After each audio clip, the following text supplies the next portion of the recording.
کەسایەتیەکی ئەکادیمی جیاواز لە پیشەکەی خۆی لە سنووری چیاکانی سۆران سەرقاڵی چاندنی بەڕوە و گروپێکی لە شار و شارۆچکەکان بۆ ئەو مەبەستە پێکهێناوە. عومەر برادۆستی هەڵگری بڕوانامەی ماستەرە لە زانستە ئیسلامیەکان و تاوەکو ئێستا دانەمەزراوە.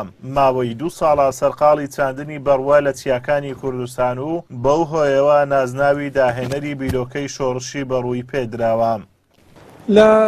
ساڵی پار لە بیدایەت و سەرەتای مانجی 12 2017 لەگەڵ کۆمەڵێک برادەر هەستان بە چاندنی ژمارەیەک بەڕوو کە ژمارەیان زیاتر بوو لە 600 دانەبەڕ لە گوندی بێوەست لە دەڤەری برادۆست.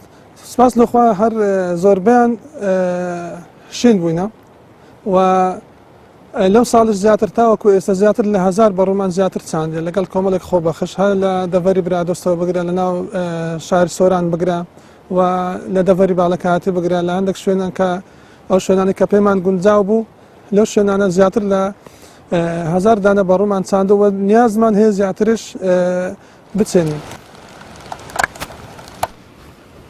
عومەر برادۆستی بەم کارەی دەیەوێت خزمەت بە ژینگەی کوردستان بکات و هاوڵاتیانیش چاولەو بکەن و ڕێژەی سەوزایی زیاتر ببێت. ناوبراو لە وەرزی پاییزدا دەست دەکات بە هەڵگرتنەوەی بەری داربەڕوەکان، دواتر لە وەرزی پاییز کاتێک خاچی چیاکان شێدار دەبێت دەست دەکات بە چاندنی بەڕوەکانی. لە سەرەتای مانجی 11 یاخود لە ناوەڕاستی مانجی 11 هەموو ساڵێک پێویستە بەڕوو کۆ بکرێتەوە چونکە کاتی پێگەیشتنی بەڕوە و لە مانجی 12 یاخود لەو وەرزی زستانێ جێرئاخ بکرێ و بچندرێتەوە.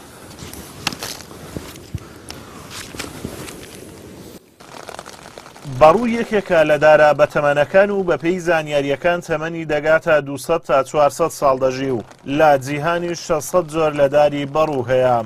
ئەمدارە زۆر لە سەرخۆ گەشە دەکات و بەرناگرێتە تەمەنی دەگاتە 15 ساڵ. هاوکات بەرەنگاری هەموو جۆرە کەش و هەوایەک دەبێتەوە و بەڕای شارەزایان خاچی کوردستان تەواو گونجاوە بۆ ڕواندنی داری بەڕوو.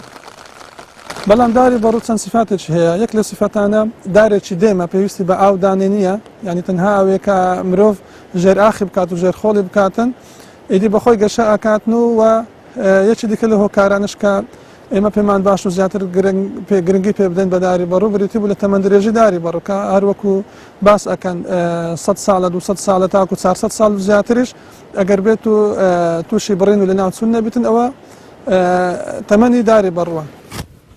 چاندنی دار لە ڕوانگەی ئاینی پیرۆزی ئیسلامەوە گرنگی خۆی هەیە و پێغەمبەری ئیسلام درودی خوای لەسەر بێت هەنمان دەدات بە چاندنی دار و یەکێکە لەو چاکانەی دوای مردنیش مرۆڤ پاداشت و چاکەی لەسەر وەردەگرێت.